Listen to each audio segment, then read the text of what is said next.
ಇದು ಹುಟ್ಟಿದ ಹಬ್ಬದ ದಿನಾಚರಣೆ ಎಲ್ಲ ಇದು ಒಂದು ಹಬ್ಬದ ವಾತಾವರಣ ಮನೆಯಲ್ಲಿ ಒಂದು ಏನು ಎಲ್ಲ ಸೇರಿ ಮಾಡ್ತೀವಲ್ಲ ಆ ಒಂದು ವಾತಾವರಣ ನಿರ್ಮಾಣ ಆಗಿದೆ.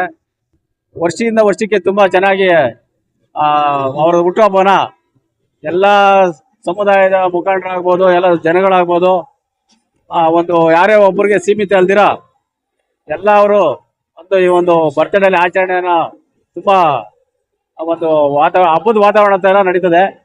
ನೀವೇ ನೋಡ್ತಾ ಇದ್ದೀರಾ, ವರ್ಷದಿಂದ ವರ್ಷಕ್ಕೆ ತುಂಬಾ ಗ್ರ್ಯಾಂಡ್ ಆಗಿ ನಡೀತಾ ಇದೆ. ಆಮೇಲೆ ರಕ್ತದಾನ ಶಿಬಿರ ಆಗ್ಬೋದು, ಬಡವರಿಗೆ ಏನೇನು ಕೊಡಬೇಕಾಗಿರೋ ಒಂದು ಹೆಲ್ಮೆಟ್ ವಿತರಣೆ ಆಗಿರ್ಬೋದು, ಅದೇ ರೀತಿ ಆಮೇಲೆ ಅಂಗವಿಕಲರಿಗೆ ಸೈಕಲ್ ವಿತರಣೆ ಆಗಿರ್ಬೋದು, ರೈತರಿಗೆ ರಸಗೊಬ್ಬರ ವಿತರಣೆ ಆಗಿರ್ಬೋದು, ಎಲ್ಲಾ ರಂಗದಲ್ಲೂ ಅವರ ಹುಟ್ಟುಹಬ್ಬದಂದು ಒಂದು ಎಲ್ಲ ಅನುಕೂಲ ಆಗ್ಬೇಕು ಮತ್ತೆ ಅವ್ರಿಗೆ ಶುಭಾಶಯವನ್ನು ಸಿಗಬೇಕು ಅನ್ನೋ ದೃಷ್ಟಿಯಿಂದ ಎಲ್ಲಾ ಕಾರ್ಯಕ್ರಮ ತುಂಬಾ ಚೆನ್ನಾಗಿ ನಡೀತಾ ಇದೆ.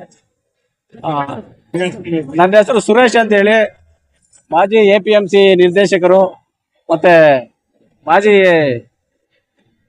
ಯಲಹಂಕ ಕ್ಷೇತ್ರದ BJP ಅಧ್ಯಕ್ಷರು.